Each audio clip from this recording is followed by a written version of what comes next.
आप सबके भविष्य में। धन्यवाद जी हरिवंशी। श्री गुलाम नबी आजाद जी।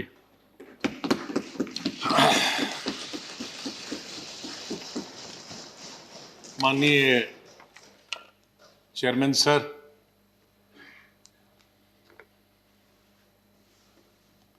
सर आपने, माननीय प्रधानमंत्री जी ने, माननीय डिप्टी चेयरमैन साहब ने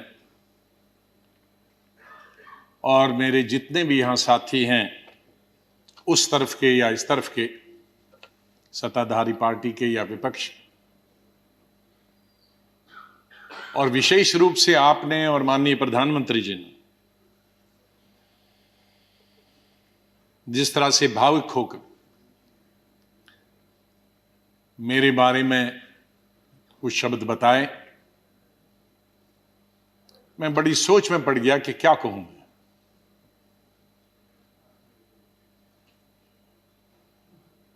मैं इन 41 वर्षों में जो मेरा लेजिस्लेटिव कैरियर रहा, 28 साल इस हाउस में, 10 साल लोकसभा में, 3 साल जम्मू कश्मीर की असेंबली में, तो ये कहूंगा कि महाराष्ट्र से जीत के आके मैं कभी इधर से निकला, इधर डूबा, इधर डूबा, उधर निकला, उधर डूबा, इधर निकला, ये मेरा जीवन ऐसे ही रहा और संघर्ष का जमाना रहा। और मैं आज बहुत सारी चीजों को छोटा करने के लिए कुछ शेरों में ही खत्म करते हैं। शायर जो होते हैं उनमें एक बड़ी ताकत होती है उनके शेरों में कि हम लोग अगर 10 घंटे का भाषण दें तो वो 2 शेर में खत्म कर देते हैं उसका। तो मैं उसका फायदा उठाना चाहता हूं, वरना अगर मैं इतने 41 साल के इस अनुभव को अगर कहना चाहूंगा तो बहुत समय लगेगा, कई हफ्ते महीने लगेंगे। लेकिन शुरू में करूंगा जिस बात से मैंने पॉलिटिकल कैरियर शुरू किया है, स्टूडेंट लाइफ। और कश्मीर में, जम्मू कश्मीर में मेरा, हालांकि मैं जम्मू से हूं, लेकिन मेरा डिस्ट्रिक्ट में, शमशेर सिंह जी जानते हैं, मुस्लिम मेजॉरिटी डिस्ट्रिक्ट, उसका असर कश्मीर का ज्यादा होता है, जम्मू का कम असर पड़ता है, विशेष रूप से मुस्लिम्स में। और उसके बाद कॉलेज और यूनिवर्सिटी तो मैं कश्मीर में ही पढ़ा। और गांधी को पढ़ता था मैं, नेहरू को पढ़ता था, मौलाना आजाद को पढ़ता था, इन 3 की। तो जो मैंने सीखा है देशभक्ति का स्कूल से लेकर, और वो देशभक्ति आज उन नौजवानों की नजर में जो सियाचिन में है, जो जम्मू कश्मीर में कई दशकों से है, ठंड में है, बर्फ में है, उनके नाम से शुरू करता हूं मैं। खून की मांग है इस देश की रक्षा के लिए, खून की मांग है इस देश की रक्षा के लिए, मेरे नजदीक ये कुर्बानी बहुत छोटी है, दे दो।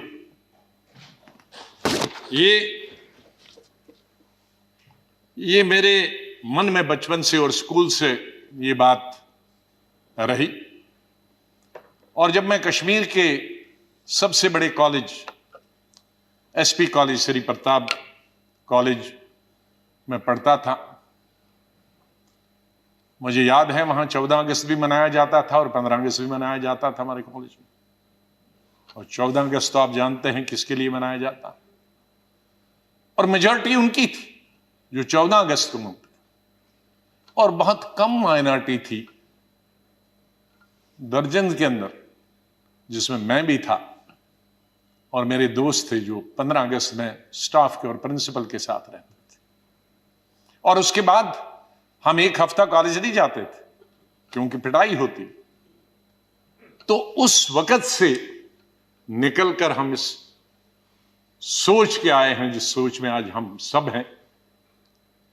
और मुझे खुशी है इस बात की कि इस सोच को बहुत सारे लोगों ने, और मैं बधाई देता हूं दूसरी पार्टीज को भी, वहां नेशनल कॉन्फ्रेंस हो, पीडीपी हो, बीजेपी तो शुरू से ही कौमी धारा की पॉलिटिक्स में थी, वो भी आहिस्ता आहिस्ता बड़े पैमाने पे आए और कश्मीर आगे बढ़ा।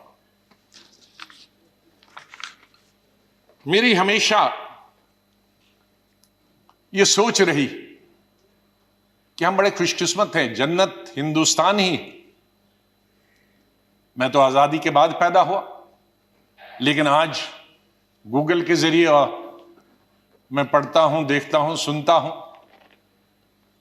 यूट्यूब के जरिए पढ़ता हूं। मैं उन खुशकिस्मत लोगों में हूं जो पाकिस्तान कभी नहीं गया, लेकिन जब मैं पढ़ता हूं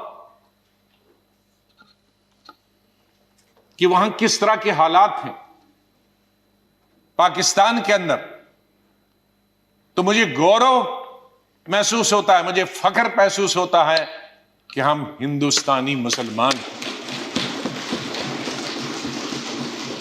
और बल्कि अगर मैं आज कहूंगा विश्व में किसी मुसलमान को अगर गौरव होना चाहिए, वो हिंदुस्तान के मुसलमान को गौरव होना चाहिए। हमने इन पिछले 30-35 सालों से अफगानिस्तान से लेकर इराक से लेकर और कुछ सालों पहले से देखे कि किस तरह से मुस्लिम देश खत्म हो जा रहे हैं एक दूसरे के अंदर और एक दूसरे से लड़ाई करते हुए। वहां हिंदू तो नहीं है, वहां कोई क्रिश्चियन तो नहीं है, वहां दूसरा तो नहीं है जो लड़ाई कर रहा है, आपस में लड़ाई कर रहे हैं। और जो कल्चर है, हमदर्द तो लोग पाकिस्तान के बहुत है, सुनने में आया है, मैं कभी गया नहीं, लेकिन जो समाज में बुराइयां हैं, दूसरे मुल्क के बारे में नहीं कहना चाहिए, लेकिन हम गौरव से ये कह सकते हैं कि हमारे मुसलमानों में वो बुराइयां खुदा न करे कि कभी भी लाए। तो आज हम गौरव से ये कह सकते हैं। लेकिन यहां मेजॉरिटी कम्युनिटी को भी 2 कदम आगे बढ़ने की जरूरत है, तभी मेजॉरिटी कम्युनिटी 10 कदम आगे बढ़ी। मेरी हमेशा यह सोच रहेगी, पता नहीं शमशेर सिंह जी ने मेरी कश्मीर की चीफ मिनिस्टर बनने के बाद पहली पब्लिक मीटिंग के बारे में कभी सुना है कि नहीं। मैं जब सीएम बना तो पहली पब्लिक मीटिंग सीएम के तौर पे, आपको आश्चर्य होगा कहां ली होगी, वो मैंने सोपुर में ली, जहां के सोपुर में कोई कई दशकों से पब्लिक मीटिंग कोई कर नहीं सकता, आज भी नहीं कर सकता। शहर में तो नहीं की, लेकिन उसी कॉन्स्टिट्यूंसी में की जहां गिलानी साहब हैं, जो गिलानी साहब वहां से 3 दफा एमएलए चुन के आए। और उस पब्लिक मीटिंग में मैंने क्या कहा था कि मेरी सरकार जम्मू कश्मीर के लोगों की सरकार हो, और अगर मेरी सरकार का कोई मंत्री धर्म की बुनियाद पर, मजहब की बुनियाद पर और पार्टी की बुनियाद पर इंसाफ करेगा, तो मुझे शर्म आएगी कि ऐसा मंत्री या ऐसा अफसर मेरे साथ काम कर रहा। तो मैं उसी सोच का हूं कि जहां भी जाएं मुझे प्यार मिला लोगों का, बहुत प्यार मिला। आनंद शर्मा जी ने जैसे बताया, शरद जी ने जैसे बताया कि उनको तो बहुत अरसे से जानता, मुझे सौभाग्य मिला और उसके लिए मैं बधाई देना चाहता हूं और धन्यवाद करता हूं। आज वो जिंदा नहीं, इंदिरा गांधी जी का, संजय गांधी जी का, जिनकी वजह से मैं यहां पहुंचा और फिर काम करने का अवसर मुझे तकरीबन 5 अध्यक्षों के साथ मिला और 4 या 5 प्राइम मिनिस्टरों के साथ मंत्रिमंडल में काम करने का मिला। लेकिन अवसर ये मिला कि मैं हिंदुस्तान के सभी 35-36 यूटीज और स्टेटों का इंचार्ज करने का अवसर मिला। तो आज मेरे दोस्त, भाई, बहनें, मैं ये कह सकता हूं कि अंडमान से लेकर और लक्षद्वीप तक और कश्मीर से लेकर कन्याकुमारी तक, सिक्किम से लेकर गुजरात तक, ये बहुत एक चीज कमाई, बहुत कुछ सीखा मैंने इस पार्लियामेंट।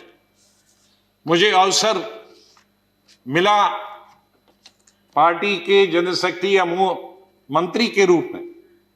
वो इंदिरा जी के वक्त में मिला, राजीव जी के वक्त में मिला, सोनिया गांधी जी के वक्त में वो अवसर उन्होंने मुझे प्राप्त कराया, राहुल गांधी जी के वक्त में, और मुझे शायद बहुत सारे कम लोगों को ये अवसर प्राप्त हुआ होगा कि जो अपनी उम्र से दुगने के लोग थे और बड़े लीडर थे, उनके साथ पार्टी की तरफ से मीटिंग करने का मौका मिला और पार्टी के साथ कई नेगोशिएशन करने का मौका मिला। उनमें ज्योति बसु जी थी, करुणानिधि जी थे, जयललिता जी के साथ मैंने अलायंस किया, करुणाकरण जी थे, चंद्रशेखर जी थे, देवीलाल जी थे, मुलायम सिंह यादव जी थे, प्रकाश सिंह बादल जी से अलायंस तो नहीं किया, लेकिन कई चीजें जब मैं मिनिस्टर ऑफ स्टेट होम था तब कई मीटिंगें हुई। मैं जब देखता था implementation of Punjab accord, Assam accord, ये देखता था। आई.के. गुजराल साहब से, शुभू सोरेन जी से, शहाब तंगल जी से, मुपनार जी से, फारूक साहब से, मुफ्ती साहब से, ये सब लोगों के साथ कई दफा, और यही वजह है कि यहां भी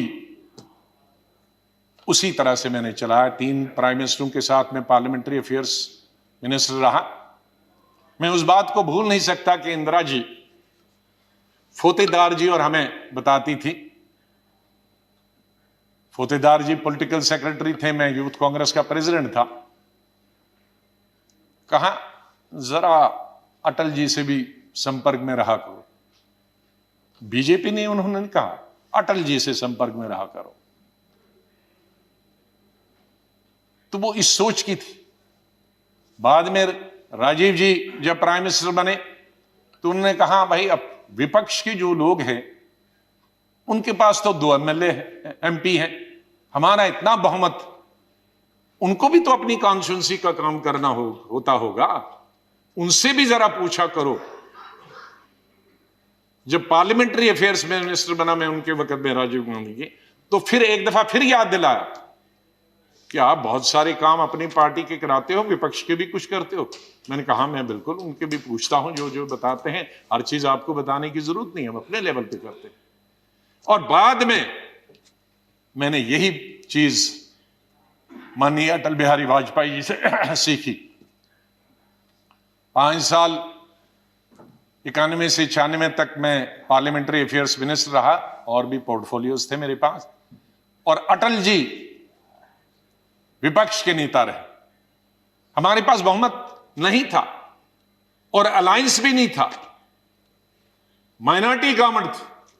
और उस माइनॉरिटी गवर्नमेंट में अटल बिहारी जी वाजपेयी जी विपक्ष के नेता हो, यह हाउस चलाना कितना आसान मुश्किल हो सकता। लेकिन मैं कहूंगा कि सबसे आसान हाउस चलाना उन 5 साल में मुझे अटल जी की लीडरशिप हुआ, और उनसे सीखा मैंने कि किस तरह से हल निकाला जा सकता, विपक्ष की भी बात रहे और सरकार की भी बात रहे। मैंने अपने एलओपी के जमाने में यह कोशिश की कि हम यहां आए हैं, लोगों ने हमको चुना है कानून बनाने के लिए, लोगों ने हमें चुना है कई मसलों का समाधान निकालने के लिए, हल निकालने के लिए, उनकी मुश्किलात, उनके लिए रोजगार पैदा करना, एम्प्लॉयमेंट करना, डेवलपमेंट करना, विकास करना, सड़कें, नहरें, स्कूल, कॉलेज, अस्पताल बनाना, बिजली पैदावार करना। तो अगर हम हर वक्त ये आपस में ही लड़ते रहे, झगड़ते रहे और वो कानून पास नहीं होंगे तो लोगों का विश्वास हमसे उड़ जाएगा। इसलिए जब भी मैं अपने साथियों को भी समझाता था कि इसको मिक्स करो, एक आध दिन विरोध दिखाओ, एक आध दिन झगड़ा करो और बाकी दिन डिस्कशन करें। ये मैंने हमेशा प्रयास किया अपने। मैं धन्यवाद करता हूं हमारे उस तरफ के भी साथियों को जिन्होंने, और इस तरफ के सभी लीडरों को जिन्होंने उस प्रयास में पूरा अपना सहयोग दिया। मैं अपनी बात गृह मंत्री जी को स्टेटमेंट देना था, मैं उनका धन्यवाद करता हूं, और सबसे ज्यादा धन्यवाद मैं प्राइम मिनिस्टर का करता हूं कि आपने सबको सुना, आपने इतना समय 2 घंटे से ज्यादा यहां समय दिया। आप बहुत भावुक हुए, और सच है, हकीकत, अगर सच बताएं सर, मेरे माता पिता की जब डेथ हुई, मेरे आंखों से आंसू निकले, लेकिन मैं चिल्ला के रो नहीं पाया। मैंने जिंदगी में सिर्फ चिल्ला के रोया।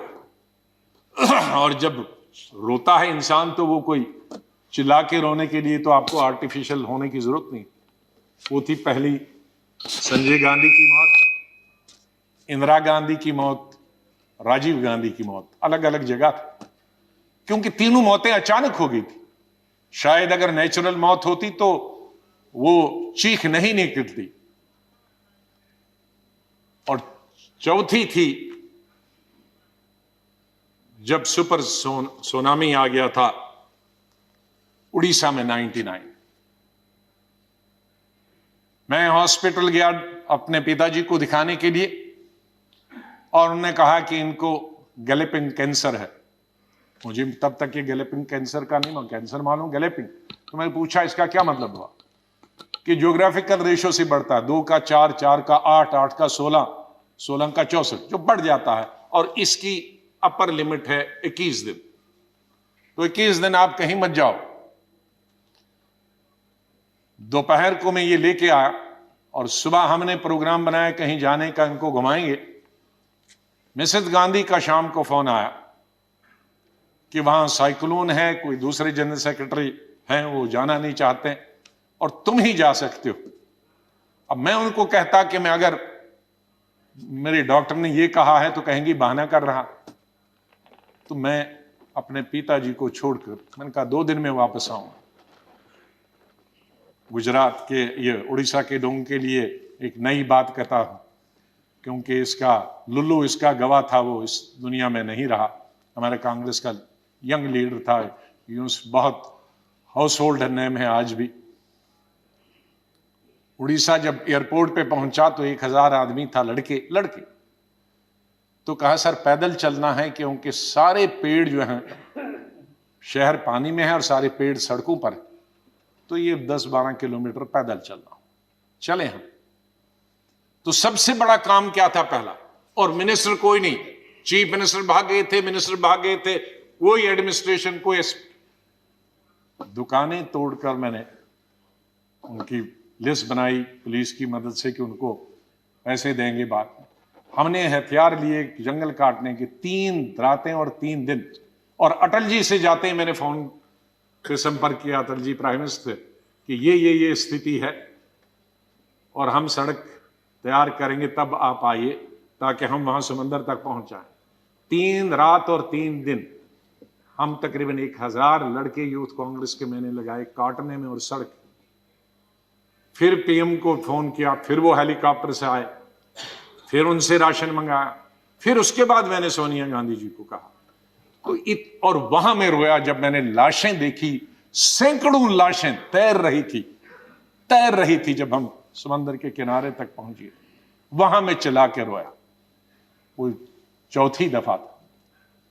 और 5वीं दफा जिसका उल्लेख माननीय प्रधानमंत्री जी ने किया और वो भावुक हुए। मैं 2005 में जब चीफ मिनिस्टर बना नवंबर में, और मई में जब दरबार कश्मीर में खुला, तो मेरा स्वागत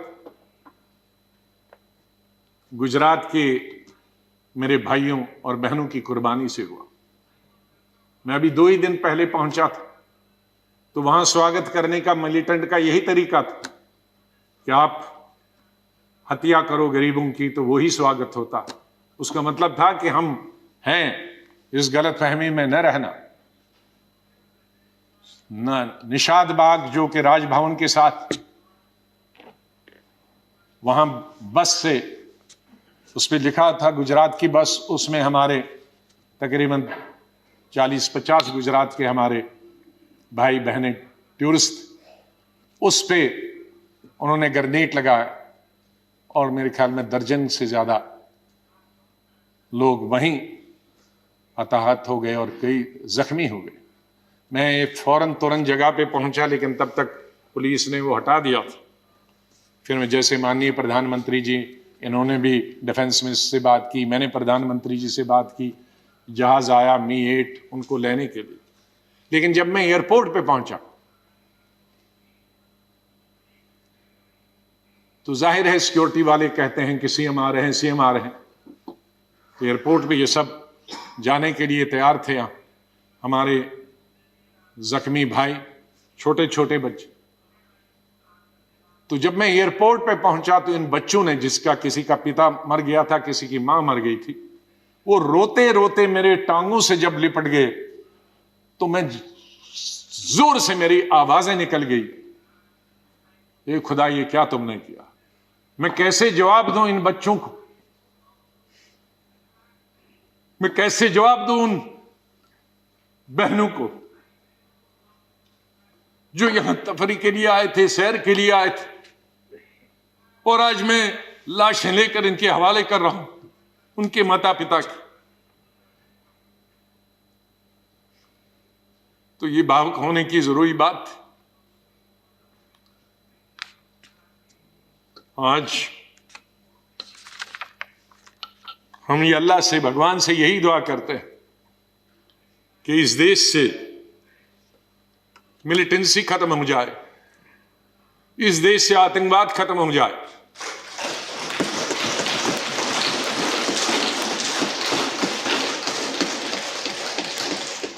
हजारों हमारे सिक्योरिटी फोर्सेस के, आर्मी के, पैरामिलिट्री फोर्सेस के, पुलिस के जवान मारे गए, सिविलियन कई क्रॉस फायरिंग में मारे गए। हजारों हमारी बेटियां और माएं आज बेवा, शायद उनका पति किसी का मिलिटेंट भी, क्योंकि मिलिटेंट होंगे, कई क्रॉस फायरिंग। कश्मीर के हालात ठीक हो जाएं। मैं इससे पहले कि कुछ अशार बोलूं, पहले मैंने अपनी फौजियों के नाम बताया था, लेकिन ये शेर मैं बोलना चाहता हूं मेरे कश्मीरी पंडित भाइयों और बहनों के लिए। जब मैं कश्मीर में पढ़ता था तो सबसे ज्यादा वोट में यूनिवर्सिटी में जब जीत के आता था तो कश्मीरी पंडित मेरे सबसे ज्यादा लड़कियां वोट देते थे। बहुत सारे लोगों को मालूम नहीं कि कश्मीर में लड़कियां हिंदुस्तान के मुकाबले में सबसे ज्यादा, जम्मू में नहीं, कश्मीर में। जिस वक्त मैं एमएससी कर रहा था तो साइंस में तकरीबन 50% लड़कियां होती थी और आर्ट्स में 90%। तो ओवरऑल ज्यादा लड़कियां पोस्ट ग्रेजुएशन पढ़ती थी।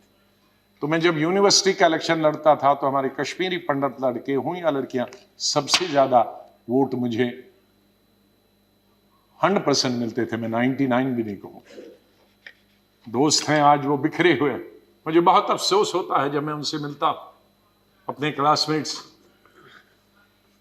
ये उन कश्मीरी मेरे भाई पंडितों के नाम जिनके जो घर से बेघर हो गए, उन कश्मीरी बेवाओं के जो बेवाएं हुई हैं और बच्चे हुए और जो वहां से बिछड़ गए, उनके लिए शेर अर्ज करता हूं। गुजर गया, और ये हमारा जो आज मुद्दत खत्म हुई इसके लिए भी कह सकता हूं, गुजर गया वो जो छोटा सा एक फसाना था, गुजर गया वो जो छोटा सा एक फसाना था।